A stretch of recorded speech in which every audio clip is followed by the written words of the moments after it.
आपके साथ निशु शर्मा और आप देख रहे हैं हिंदी खबर। बीजेपी के ब्रांड स्टार यूपी के सीएम योगी आदित्यनाथ ने बंगाल के रण में हुंकार भरी तो ममता पर जमकर निशाना साधा। सीएम योगी ने दावा किया कि अब बंगाल में परिवर्तन की लहर आएगी और करप्शन के अंत के बाद नए सूरज का उदय होगा। रिपोर्ट देखिए। बंगाल की धरती पर दहाड़े योगी। टीएमसी ने तुष्टीकरण की धरती बना करके रख दिया है, लूट खसोट की धरती तर्क बना के रख दिया है, अराजकता की धरती बना करके रख दिया है। योगी मॉडल का जलवा बंगाल में कमल खिलेगा। डबल इंजन की भाजपा की सरकार आई। आज उत्तर प्रदेश में नो कर्फ्यू नो दंगा, उत्तर प्रदेश में है सब चंगा। हिंदुओं की सुरक्षा जिहाद का अंत। मैं उनको बोलना चाहता हूं कि यहाँ की जनता और दो नहीं, बंगला बोलेगी, बंगला बोलेगी और कोई भी माई का लाल बंगाल की संस्कृति के साथ खिलवाड़ नहीं कर सकता है। बंगाल के चुनावी रण में परिवर्तन का संकल्प।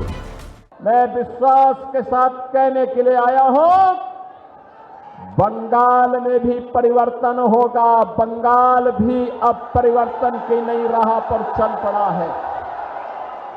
चाहे बदमाशों का एनकाउंटर हो या आधुनिकता और विकास का रोड मैप, यूपी का योगी का मॉडल बीजेपी की लोकप्रियता का एक बड़ा फैक्टर रहा है। सीएम योगी जैसे बंगाल के चुनावी रण में उतरे, ममता दीदी की सियासी जमीन खिसकाने के लिए जमकर हमला बोला। सीएम योगी ने दावा ठोका, पश्चिम बंगाल में करप्शन का खेला बंद होगा, विकास की पटरी पर बंगाल दौड़ेगा। बंगाल में भी परिवर्तन होगा, बंगाल अब परिवर्तन की नई राह पर चल पड़ेगा। ये दावा है यूपी के सीएम योगी आदित्यनाथ का। बंगाल के चुनावी रण में उतरते ही बीजेपी के ब्रांड स्टार योगी ने ऐसी हुंकार भरी, टीएमसी हो या कांग्रेस, विपक्षी दलों में मानो खलबली मच गई। सोनामुखी, नंदकुमार, कांती दक्षिण, 3 विधानसभा, 3 जनसभा और ममता दीदी के गढ़ में खोला कमल खिलाने का मोर्चा। पश्चिम बंगाल में भी आप भाजपा सरकार लाइए, डबल इंजन सरकार दंगाइयों का इलाज कर देगी।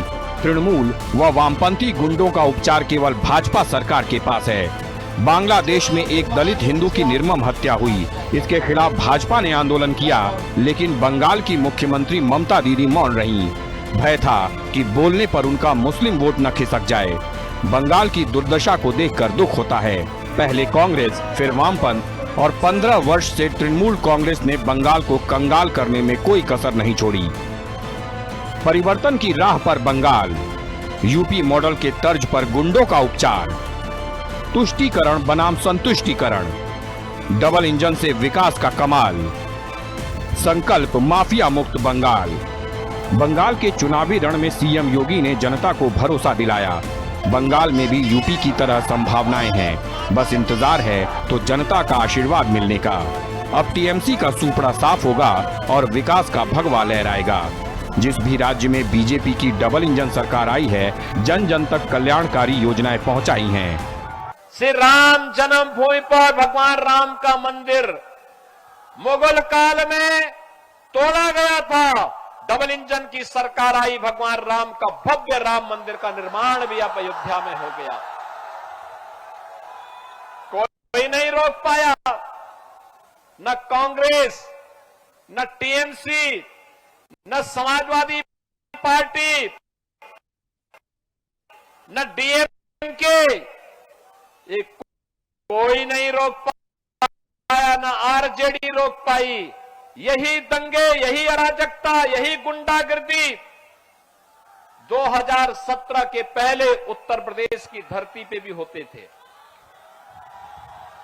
इससे ज्यादा होते थे। वहां हर तीसरे दिन एक दंगा होता था। पर्व और त्योहार के पहले उपद्रव शुरू हो जाता था। और 2017 में प्रधानमंत्री मोदी जी के आह्वान पर उत्तर प्रदेश की जनता ने उत्तर प्रदेश के अंदर सरकार बनाई। डबल इंजन की भाजपा की सरकार आई। आज उत्तर प्रदेश में नो कर्फ्यू नो दंगा, उत्तर प्रदेश में है सब चंगा।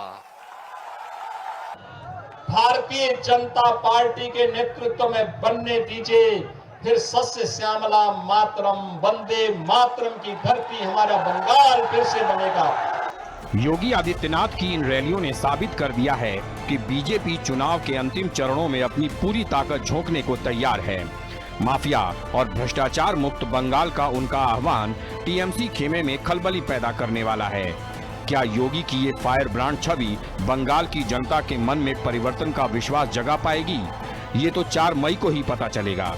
लेकिन प्रचार ने ये साफ कर दिया है कि बंगाल का ये चुनाव केवल सत्ता का नहीं बल्कि मानसिकता बदलने का महासंग्राम बन चुका है। स्पेशल रिपोर्ट, हिंदी खबर। चलिए चर्चा की शुरुआत करेंगे। हमारे साथ हमारे 2 खास मेहमान जुड़ गए हैं, कुछ और अन्य भी जुड़ेंगे, उनका परिचय आपसे कराऊंगी। लेकिन पहले टीएमसी प्रवक्ता मोहम्मद एहतशामुल हक जी जुड़ गए हैं। सर, आपका बहुत बहुत स्वागत। और इसी के साथ साथ समाजवादी पार्टी के प्रवक्ता अतुल यादव, सर आपका भी बहुत बहुत स्वागत। तो शुरुआत में एहतशामुल जी आपके साथ ही कर रही हूँ।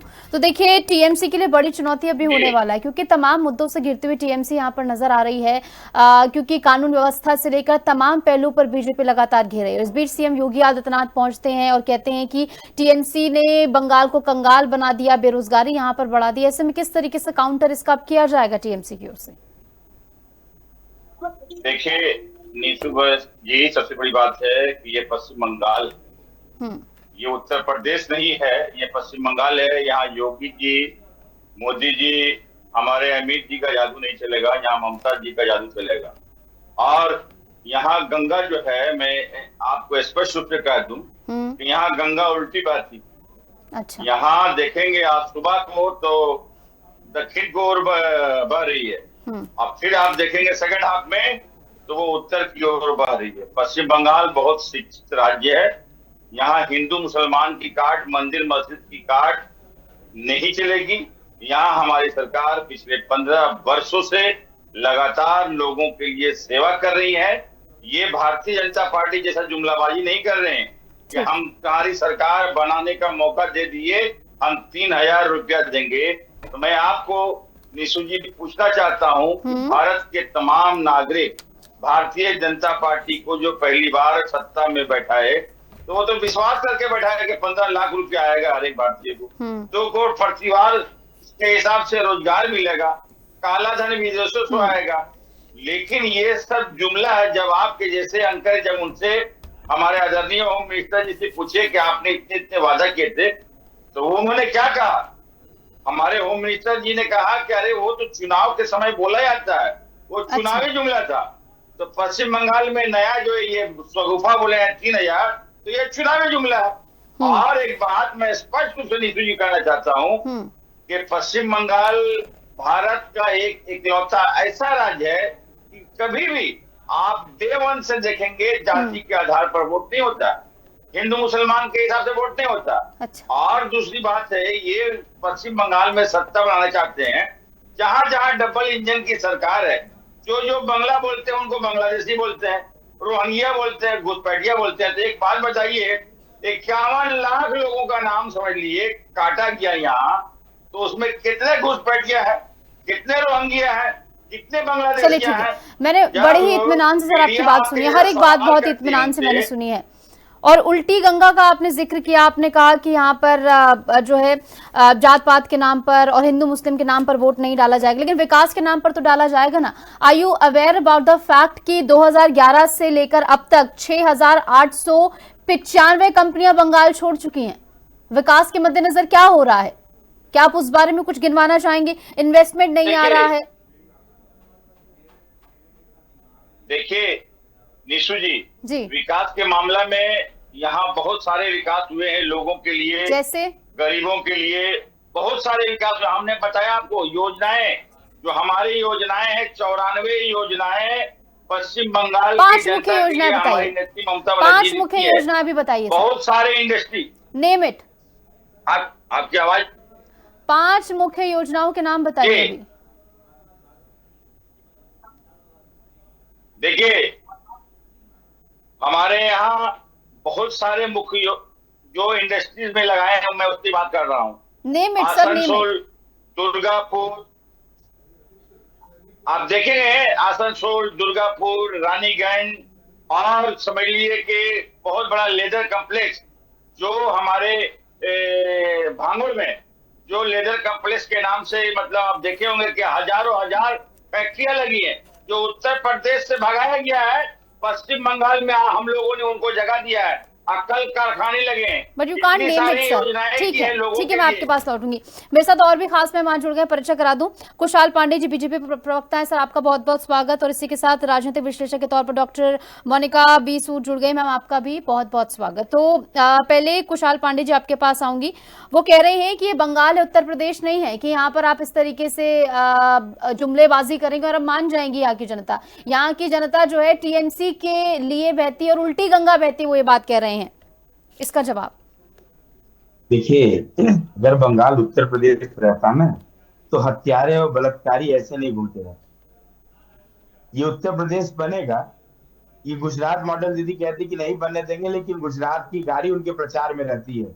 गुजरात से लोग ला करके सांसद बनाती है, गुजरात से लोगों को बुला करके प्रचार करवाती है। ममता दीदी जो कहती हैं उससे ज्यादा करती हैं। इन्होंने कहा 15 सालों से हम लगातार विकास कर रहे हैं। मैं बताता हूँ, ये 5 काम नहीं गिना पाया, मैं 5 काम बताता हूँ। ये 15 सालों से लगातार बंगाल का घोटाला कर रहे हैं, बंगाल की जनता के साथ में। शिक्षक घोटाला हो, पहला इनका विकास, दूसरा इनका योजना है बलात्कारी, तीसरा इनका योजना है महिलाओं को सुरक्षा नहीं देना, चौथा शिशु प्रचार, पांचवा इनके भाईपो जो है ममता बनर्जी के जो भतीजे है वो हर एक घोटाले में लिप्त हैं। 5 योजना इन लोगों का बंगाल में चल रहा है, मैंने बताया। और उसके बाद ये कह रहे हैं कि बंगाल में भाजपा की सरकार नहीं बनेगी, जो सपना है देखने दीजिए। बंगाल में भाजपा की सरकार नहीं बन रही है, बंगाल में जनता की सरकार बनेगी। बंगाल में जनता चाह रही परिवर्तन, बंगाल के लोग चाह रहे परिवर्तन, बंगाल की माताएं बहनें चाह रही परिवर्तन, बंगाल के बेरोजगार युवा चाह रहे परिवर्तन, बंगाल की जो महिलाएं जो बहनों को सुरक्षा नहीं मिल रहा, वो बहनें चाह रही कि बंगाल में परिवर्तन हो और हमें सुरक्षा मिले। जो राज्य की महिला मुख्यमंत्री कहते हैं कि 8 बजे के बाद महिलाएं बाहर न जाए। हाँ, उत्तर प्रदेश बनाएंगे हम कि अगर कोई भी हमारी बहन बेटी के ऊपर में आंख उठा करके देखेगा तो उसके घर पर सबसे पहला बुलडोजर उत्तर प्रदेश सरकार चलाती है। ठीक उसी प्रकार से अगर पश्चिम बंगाल हमारी बहन बेटी की इज्जत की तरफ अगर कोई आंख उठा करके देखेगा तो उसके घर पे बुलडोजर चलाएगा ये भाजपा सरकार। ठीक है, पहली प्राथमिकता है हमारी बहन बेटियों की सुरक्षा। ठीक है अतुल जी, अब टीएमसी की ओर, टीएमसी हमेशा तमाम मुद्दों से घिरती रही है, ऐसे में बीजेपी बीच में आती है, बुलडोजर प्लान यहाँ पर लागू करने की बात कहती है। ऐसे में आप क्या बंगाल के असली मुद्दों को मानते हैं? किन मुद्दों पर काम किया जाना चाहिए जो कि इस चुनाव में भी काम करेंगे? हालांकि एसआईआर को लेकर भी लगातार बीजेपी घिर रही है पश्चिम बंगाल में। जो वहां पर आदरणीय ममता बनर्जी जी के नेतृत्व में जो सरकार पुनः बनने जा रही है, और वहां पर जो है ये जो भारतीय जनता पार्टी की कोई भी चाल नहीं चलने वाली है। और रही बात, बंगाल की जनता पढ़ी लिखी समझदार है, उत्तर प्रदेश की जनता भी पढ़ी लिखी समझदार है, और 27 के चुनाव में हम उत्तर प्रदेश सरकार बनाएंगे। लेकिन बंगाल का जो चुनाव चल रहा है उसमें जो है दीदी को भारी समर्थन मिल रहा है। और रही बात, दीदी की नीतियों पर जो है जनता मोहर लगाने जा रही है, और भारतीय जनता पार्टी से मुगालते में ना रहे कि वो बंगाल की जनता को गुमराह कर देगी। और रही बात बाबा जी उत्तर प्रदेश में अपना अपराध, ये उत्तर प्रदेश का अपराध तो रोक नहीं पा रहे, वहां बात करने जा रहे।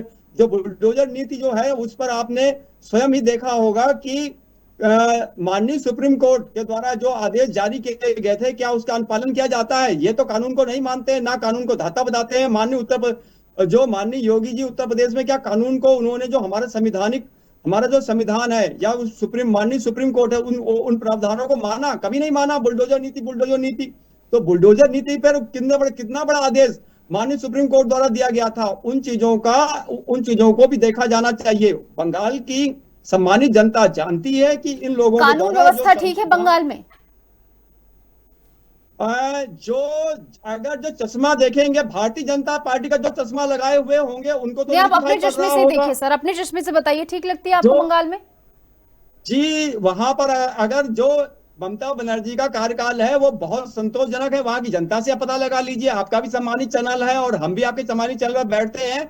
जो बंगाल है वहां की जनता पुनः ममता बनर्जी जी को चुनने जा रही है। और रही बात, भारतीय जनता पार्टी ने देश में क्या किया? केवल जातिवाद और धर्म के अलावा करे क्या है? विकास का काम तो सुनिए, ठीक है मोनिका जी, अब आप जरा समझाइए, एनालिसिस कीजिए कि सीएम योगी आदित्यनाथ का वहां पर पहुंचना और कहीं की कानून व्यवस्था उत्तर प्रदेश जैसी बंगाल में लागू करने की बात करना क्या कारगर साबित होगी बंगाल के लिए? क्योंकि बंगाल में हमने हमेशा से देखा है कानून व्यवस्था बहुत बड़ा मुद्दा रहा है।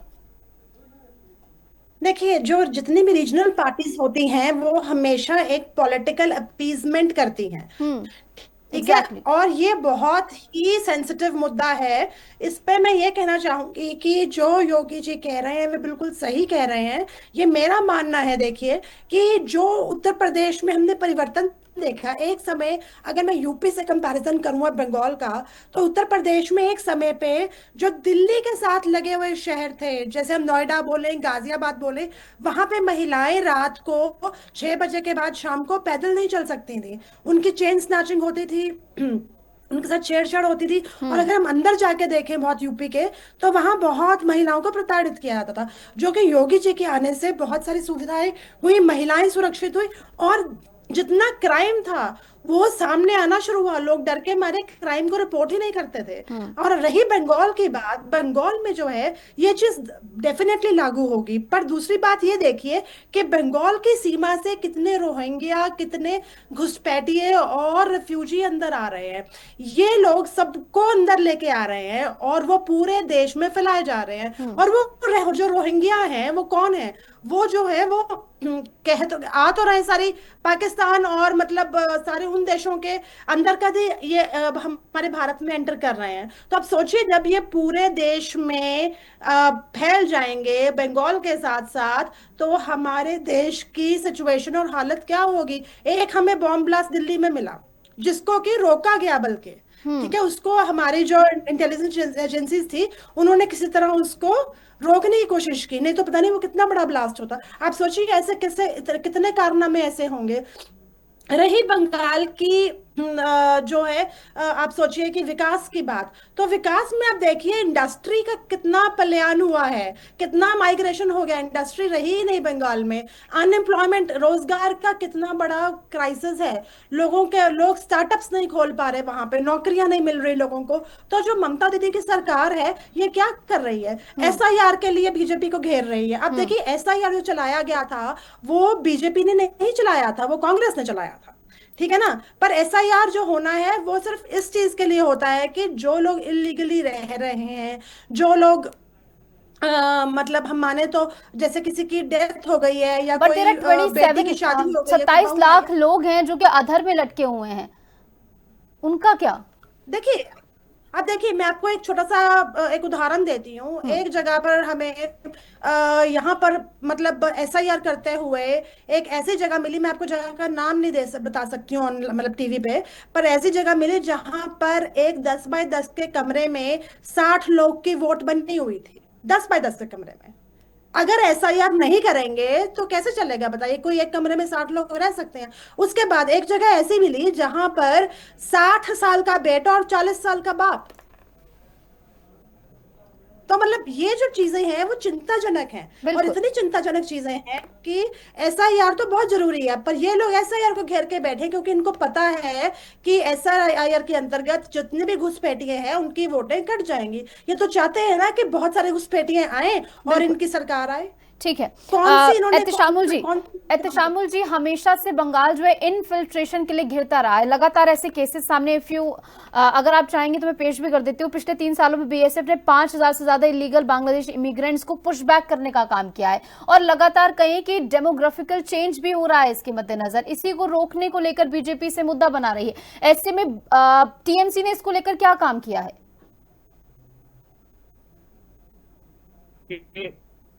राधा दिन के लिए विक्टिमाइज किया जाए का सवाल होता है। आवाज जा रही है? जी जी आ रही है, बोलिए। जहां तक देखिए बांग्लादेश घुसपैठिया की बात आती है तो वो समझिए केंद्र सरकार के अंतर्गत आता है, बॉर्डर सिक्योरिटी फोर्स हमारे होम मिनिस्टर के अंतर्गत आता है, निशु जी। तो ये विफलता कहीं न कहीं आप मुस्कुरा रहे हैं, आप मुस्कुरा रही है, मेरी बात सुन लीजिए। मैं इसलिए मुस्कुरा रही हूँ कि सरहद आपकी है, टेरिटरी आपकी है और आप निजाम केंद्रीय सरकार में आज बताइए 2004 से 2014 के बीच में तकरीबन 80,000 लोगों को भेजा गया था, डिपोर्ट किया गया था। आज भारतीय जनता पार्टी का 11 साल सरकार हो गया, कितने रोहिंग्या को भेजे हैं, वो कितने घुसपैठिया को भेजे हैं। लेकिन सर उन रोहिंग्या को जब भेजा जाता है तो टीएमसी को इतनी हमदर्दी क्यों आ जाती है उनके लिए? टीएमसी को क्यों इतनी हमदर्दी है? अगर घुसपैठिए हैं तो वापस भेज रहे हैं, भेज दीजिए। उसमें टीएमसी को इतना हमदर्दी उनके लिए क्यों है? बिल्कुल नहीं, हमें रोहिंग्या की कोई आवश्यकता नहीं है, ना हमें रोहिंग्या का वोट चाहिए, ना हमें समझिए रोहिंग्या का किसी लेना देना। लेकिन रोहिंग्या शब्द से भारतीय जनता पार्टी इस्तेमाल कर रही है ताकि ममता बनर्जी की सरकार को हम मतलब चढ़ा सके, लेकिन इनका सपना साकार नहीं होगा। चौथी बार कुशाल पांडे जी जवाब दीजिए। ममता बनर्जी चौथी बार सरकार बनाने जा रही है। केंद्र सरकार के अधीन आता है, आप हम पे क्यों बढ़ रहे हैं? सपना साकार नहीं होगा किसी भी कीमत पर। ये मैं स्पष्ट रूप से आपके चैनल के माध्यम से कहना चाहता हूँ। 4 मई चौथी बार हम सरकार बनाने जा रहे हैं, वो भी फुल मेजोरिटी के साथ, वो भी फुल मेजोरिटी के साथ। बांग्लादेशी वोटरों को बचाने के लिए इनकी मुख्यमंत्री रास्ते पर उतरती है, सिर्फ भाषा के नाम पर ये कहते हैं कि बंगाली भाषा का, कि बंगाली लोगों का वोटर काटा जा रहा है। बंगाली लोगों का वोटर नहीं काटा जा रहा, वो बांग्लादेशी मुसलमानों का वोटर से नाम काटा जा रहा है। वो नाम दे रही थी कि बंगाल के बंगालियों का नाम काटा जा रहा था। जो एक भी वैध वोटर है, जो हमारे बंगाली, जो हमारे बंगाल के हैं, जो हमारे देशवासी हमारे इस राज्य के हैं, उनका एक भी नाम नहीं कटा है। दीदी सिर्फ बांग्लादेश को लेकर के, बांग्लादेशी भाषा को लेकर के रास्ता पर उतरे। तो आप डायरेक्ट कौन है भाई क्या बांग्लादेशी वोटर को बचाने के लिए रास्ता पर उतर रहे? आप क्यों नहीं सीधे कहती है और ये कह रहे हैं कि हमें रोहिंग्या वोटर की जरूरत नहीं है? अरे वोटर तो आपने बनाया रोहिंग्या को, बांग्लादेशियों को, अपने वोट बैंक का लाभ लेने के लिए। जब एसआईआर चालू हुआ तो यही बंगाल के कलकत्ते में न्यू टाउन राजारहाट है, वहां झोपड़ी पट्टी से लोग टीना लगा करके मतलब तिरपाल रख करके एक एक घर में 40-40 वोट लेकर के। अतुल जी आपका टेक इस पूरे मुद्दे पर, घुसपैठी वाले मुद्दे पर समाजवादी पार्टी का क्या टेक है? देखिए, जो घुसपैठिया के नाम पर केवल ये भारतीय जनता पार्टी राजनीति करती है, इसके अलावा कुछ नहीं कर सकती है। घुसपैठिया इनसे ढूंढे नहीं जाते, सिर्फ घुसपैठिया चाहे उत्तर प्रदेश के विषय में बोलेंगे, चाहे बंगाल के विषय में बोलेंगे, इनसे घुसपैठिया के विषय में पूछा जाता है कि कितने पकड़े गए, एसआईआर में कितने पकड़े गए, तो ये बता नहीं पाते हैं, न उसका खुलासा करते हैं। तो कहीं ना कहीं सिर्फ ये राजनीति करते हैं, इसके नाम पर भारतीय जनता पार्टी के कभी भी विकास की बात नहीं करती है। अभी जो राजनीतिक विश्लेषक बैठी हुई हैं, वो उत्तर प्रदेश की बात कर रही थी। उत्तर प्रदेश में महिला अपराध, मोनिका बीजी, क्या महज एक शिगुफा है ये? सीधी सी बात ये है कि जब ये लोग ऐसा करते हैं और ये लोग जो ये काम कर रहे हैं, जैसे रोहिंग्या अंदर आ रहे हैं या एसआईआर की हम बात कर रहे हैं या हम किसी चीज की भी बात कर रहे हैं, सीधी सी बात ये है कि ये लोग वोटर बना रहे हैं। और अगर हमें इतनी इजाजत देता है, बहुत बहुत शुक्रिया आप सभी जुड़े इस मसले पर, आपने इस चर्चा में हिस्सा लिया। कुल मिलाकर इस खास चर्चा में इतना ही। आप देखते रहिए हिंदी खबर। नमस्कार।